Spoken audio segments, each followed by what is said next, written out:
मंडळी नमस्कार. रणनीतिकार, राजकीय रणनीतिकार प्रशांत किशोर महाराष्ट्रामध्ये शरद पवारांच्या भेटीला आले आणि महाराष्ट्रात, देशात नव्या राजकारणाची नांदी सुरू झाली असा दावा केला गेला. आता काहीतरी चमत्कार घडणार आहे, भव्य दिव्य घडणार आहे आणि भारतात सत्तांतर अटळ आहे अशा स्वरूपाच्या चर्चा सुरू झाल्या. अगदी पंतप्रधानपदी कोण बसणार याची देखील घोषणा करून झाली. करारे हकारे पिटारे डांगोरे असा सगळा उदो सुरू झाला. आपण त्याच विषयावर आज बोलणार आहोत. नमस्कार, मी आहे सुशील कुलकर्णी. आपण पाहताय अनालायझरमध्ये आपण आज चर्चा करणार आहोत भारताच्या भावी पंतप्रधानांच्या विषयी. म्हणजे पंतप्रधानांच्या म्हणतोय आम्ही, कोण कोण होऊ शकतं याबाबतचा अंदाज सगळ्यांनाच आहे. कसं आहे, हा प्रयोग काही पहिल्यांदा घडलाय असं नाही आहे. राम मनोहर लोहियांनी हा प्रयोग पहिल्यांदा केला, अगदी पहिल्यांदा केला. त्याने देखील काही पक्षांची मोट बांधण्याचा प्रयत्न केला. जनता पक्षाच्या निमित्तानं हा प्रयोग दुसऱ्यांदा झाला. जनता दलानं हा प्रयोग तिसऱ्यांदा केला. NDA राष्ट्रीय लोकशाही आघाडी या नावानं हा प्रयोग आणखी एकदा झाला आणि त्यानंतर UPA या नावाने हा प्रयोग आणखी एकदा झाला. असे प्रयोग एकत्रीकरणाचे सातत्यानं होत आलेले आहेत. UPA आणि NDA या दोन पक्षांच्या मध्ये, या दोन घटकांच्या मध्ये एक मोठा पक्ष होता ज्याच्याकडं तुलनेनं पुरेसं बळ होतं म्हणून हे टिकलं. अन्यथा VP संघांचं सरकार काही महिन्यात कोसळलं. चंद्रशेखरांचं सरकार 4 महिन्यात कोसळलं. पुढे देवगौडांचं सरकार काही महिन्यात कोसळलं. गुजरालांचं सरकारही काही महिन्यात कोसळलं. मोरारजी देसाईंचं सरकार असंच अल्पकाळ होतं आणि चौधरी चरण सिंगांचं सरकार त्यापेक्षा अल्पकाळ होतं. अशा स्वरूपाचे एकत्रीकरणाचे प्रयोग फारसे यशस्वी होत नाहीत हे भारतानं अनेक वेळा अनुभवलेलं आहे, अनेक वेळा अनुभवलेलं आहे. म्हणजे अगदी अटल बिहारी वाजपेयींचं 13 दिवसाचं 13 महिन्याचं सरकार या अशाच धंद्यामुळं पडलेलं होतं हे सुद्धा विसरता येणार नाही. अटलजींचं 5 वर्षाचं आणि मनमोहन सिंगांचं सरकार मात्र थोडंसं बळ अधिक असल्यामुळं टिकलं, एवढंच काय ते. मला तुम्हाला एक सोपं उदाहरण सांगायचं आहे. कायद्यानं लग्न करण्यासाठी मुलाचं वय 21 वर्ष आणि मुलीचं वय 18 वर्ष असावं लागतं. आता समजा 21 वर्षाचा मुलगा आहे पण 18 वर्षाची मुलगी मिळाली नाही, तर 9 वर्षाच्या 2 पोरी करून 18 पूर्ण करता येतं का? म्हणजे 9 वर्षाच्या 2 मुलीसोबत लग्न केलं की कायदा पूर्ण झाला असं म्हणता येईल का? तो संसार तरी सुखाचा होईल का? नाही ना. असंच देशाचं आहे. या देशाचं नेतृत्व करून देशाला विकासाच्या मार्गाकडे नेण्यासाठी समर्थ नेतृत्वाची आणि त्या समर्थ नेतृत्वाला एका पक्षाच्या बहुमताची गरज असते, तरच या देशाचं नेतृत्व सक्षमपणे काम करू शकतं. जे नेहरूंना करता आलं, म्हणजे आपल्या पद्धतीनं काम करता आलं, इंदिरा गांधींना करता आलं, राजीव गांधींना करता आलं, मोदींना करता येत आहे. मधले बिचारे कोणीच पूर्ण बहुमतातले नव्हते. मोदींना प्रत्येकाला मदत घ्यावी लागलेली आहे. या सगळ्या सरकारांना असं करणं आवश्यक असतं आणि जेव्हा असे प्रयोग झालेत तेव्हा ते अपयशी ठरलेले आहेत हे देखील आपण अनुभवलेलं आहे. आता तर भाजप आणि काँग्रेस यांना सोडून तिसरी आघाडी सत्तेत आणता येऊ शकेल का? मग 400 जागावर भाजपला कसं पराभूत करता येईल या संबंधीची योजना चालू असल्याचं समजलं. काही वर्तमानपत्रांनी, काही TV माध्यमांनी आता भाजपचा पराभव कसा होणार आहे याविषयीचे आडाखे अंदाज व्यक्त केलेले आहेत. हे अंदाज ऐकत असताना मला काही गोष्टींची उगीच जाणीव होत गेली आणि ते आपल्यासमोर मांडायचा प्रयत्न करणार आहे. जवळपास 16 ते 17 पक्ष या आघाडीत एकत्र आणण्यासाठीचे प्रयत्न होणार आहेत. पहिल्यांदा मी त्या पक्षाची यादी, ते कोणत्या राज्यातले आहेत आणि त्यांच्याकडं लोकसभेतील जागा किती आहेत, त्या राज्यात जागा किती आहेत हे तुम्हाला सांगणार आहे. ग्राफिक्समध्ये तुम्हाला ते दिसेल. पण राष्ट्रवादी काँग्रेस जे सगळ्यात पुढाकार घेणारा पक्ष महाराष्ट्रातला आहे, याला लोकसभेत महाराष्ट्रामध्ये 48 जागा आहेत. त्यापैकी राष्ट्रवादी काँग्रेसकडे 4 जागा आहेत. शिवसेना हाही पक्ष महाराष्ट्रातला आहे. लोकसभेत महाराष्ट्राच्या 48 जागा आहेत. शिवसेनेकडं 18 जागा आहेत. पण शिवसेना भाजपसोबत होती हे विसरता येणार नाही. तृणमूल काँग्रेस पश्चिम बंगालमध्ये 42 लोकसभेच्या जागा आहेत. 22 जागावर तृणमूलनं विजय मिळवला आहे. तेलुगू देसम आंध्र प्रदेशमधला पक्ष आहे. 25 जागा आहेत. 3 जागी तेलुगू देसमनं विजय मिळवलेला आहे. YSR काँग्रेस आंध्र प्रदेशमधला पक्ष आहे. 22 जागांवर विजय मिळवलेला आहे. तेलंगणा राष्ट्र समिती तेलंगणा राज्यातला पक्ष आहे. 17 तिथे एकूण सदस्य आहेत. 9 जागेवर तेलंगणा राष्ट्र समितीने विजय मिळवला आहे. बिजू जनता दल ओडिशामधला पक्ष आहे. 21 ओडिशामध्ये जागा आहेत. 12 जागेवरती विजय मिळवलेला आहे. समाजवादी पक्ष उत्तर प्रदेशमध्ये आहे. त्याला राष्ट्रीय म्हणतात, पण तो उत्तर प्रदेश पुरता मर्यादित आहे. तिथे 82 जागा आहेत आणि या पक्षाला केवळ 5 जागा मिळालेल्या आहेत. बहुजन समाज पक्ष उत्तर प्रदेशामधला आहे. तिथे 82 जागा आहेत. 10 जागा मिळालेल्या आहेत. अकाली दल पंजाबमधला आहे. याला 13 जागा एकूण लोकसभेच्या तिथं आहेत. 2 जागांवर विजय मिळालेला आहे.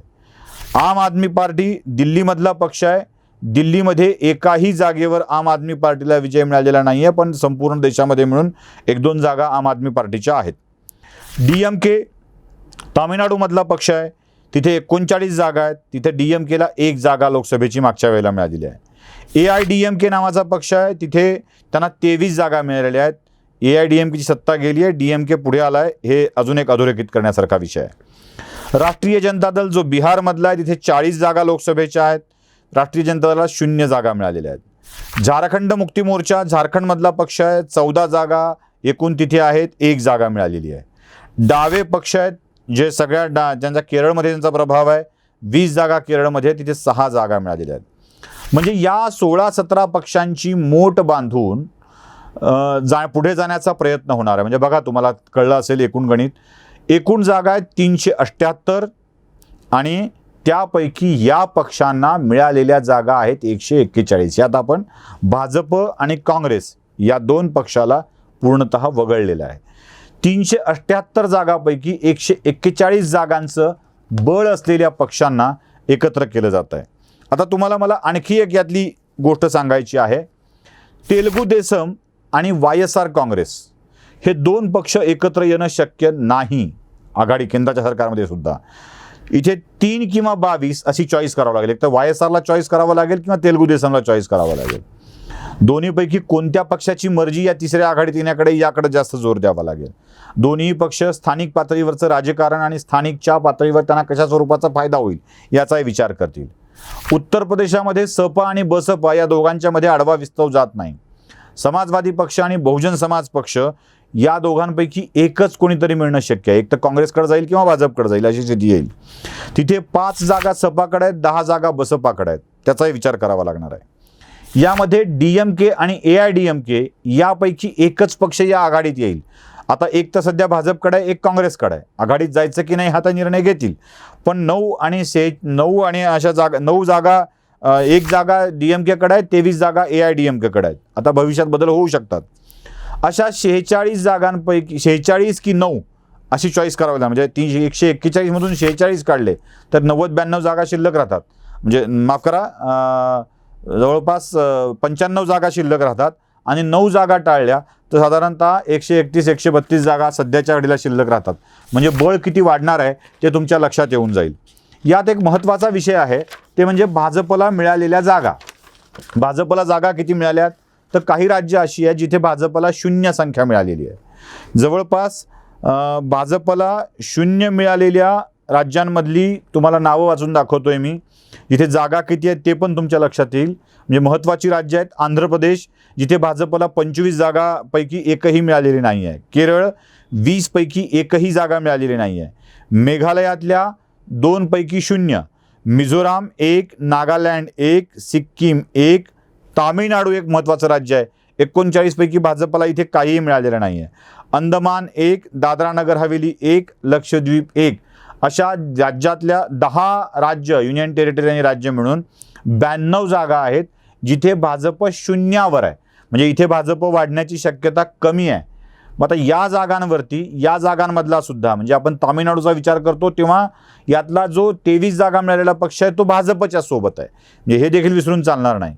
आंध्र प्रदेशमधला कोणताच पक्ष सध्या भाजपच्या विरोधात नाही आहे, विशेषतः YSRही विरोधात नाही आहे. तेलुगू देसमनी NDA सोडलं होतं, पण तेलुगू देसम तिसऱ्या आघाडीकडे जाऊ शकतो. तेलुगू देसमचं तिथे पिछेहाट झालेली आहे. म्हणजे या पक्षातल्या लोकांना जरी एकत्रित केलं गेलं तरीही फारसं काही हाती लागण्याची शक्यता कमी आहे. जरा भाजपनं सगळ्या जागा जिंकल्यात ती राज्य बघूया, म्हणजे खूप मोठ्या जागा जिंकल्यात ती राज्य बघूया. अरुणाचल प्रदेश 2 पैकी 2, मध्य प्रदेश 29 पैकी 28, राजस्थान 25 पैकी 24, कर्नाटक 28 पैकी 25, गुजरात 26 पैकी 26, हरियाणा 10 पैकी 10, हिमाचल 4 पैकी 4, दीव दमन 1 पैकी 1, दिल्ली 7 पैकी 7, चंदीगड 1 पैकी 1, त्रिपुरा 2 पैकी 2, उत्तराखंड 5 पैकी 5. जवळपास 142 एकूण जागापैकी 135 जागा भाजपनं जिंकलेल्या आहेत. आणखी काही मला सांगायचं आहे. झारखंडमधल्या 14 पैकी 11 भाजपनं जिंकल्यात. महाराष्ट्र 48 पैकी 24, गोवा 2 पैकी 1, आसाम 14 पैकी 9, मणिपूर 2 पैकी 1, ओडिशा 21 पैकी 8, तेलंगणा 17 पैकी 4, उत्तर प्रदेश 80 पैकी 62, पश्चिम बंगाल 42 पैकी 18 आणि छत्तीसगड 11 पैकी 9.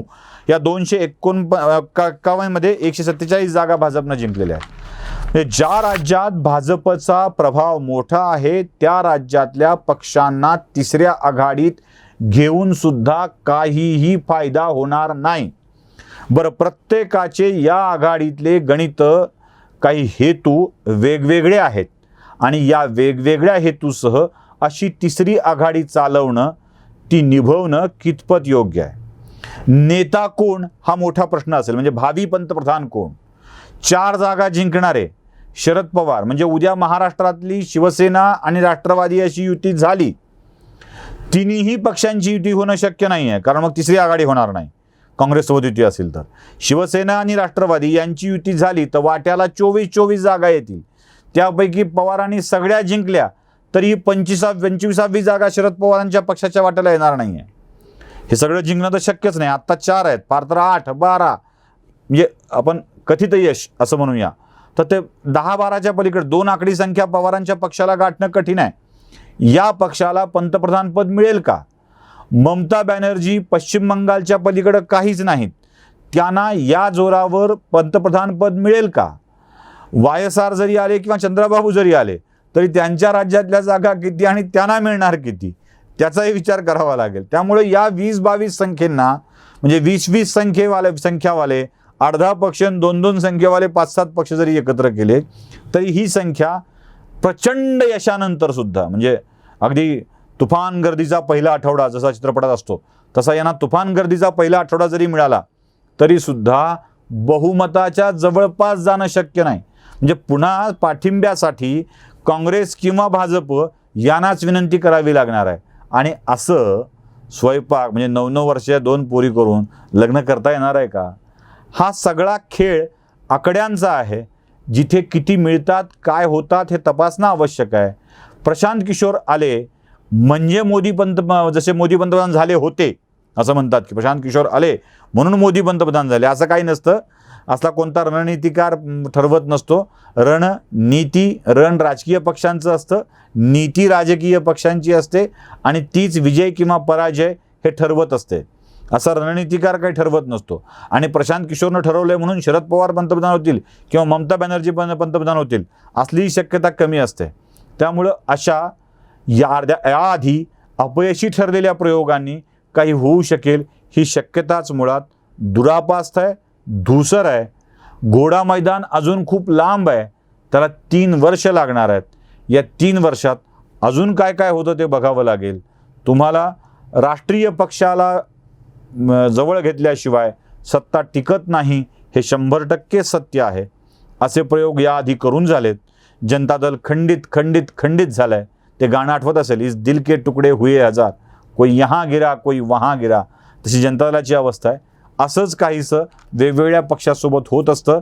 त्यामुळं उगाचच आपण एका व्यक्तीला बोलवलं म्हणजे राजकारण बदललं असं अजिबात होत नसतं. त्यासाठी खरोखर तेवढ्या राज्यांमध्ये आपल्याला पोचावं लागतं. आशा आहे माझं हे म्हणणं आपल्याला पटलं असेल तर लाईक करा, शेअर करा, सबस्क्राईब करा. ज्यांना पटलं नाही त्यांना माझं आडनाव बघून जातीवर शिव्या घालण्याचा मुक्त अधिकार आहे. तेही शिव्या घालायला अगदी मोकळे आहेत, कारण त्यांच्या शिव्या आमच्यासाठी ओव्या आहेत. पण ज्यांना आवडलं आहे त्यांना विनंती आहे की या राष्ट्रीय विचारांना बळ द्या. लाईक करा, सबस्क्राईब करा, मुख्य म्हणजे शेअर करा, फॉरवर्ड करा. धन्यवाद.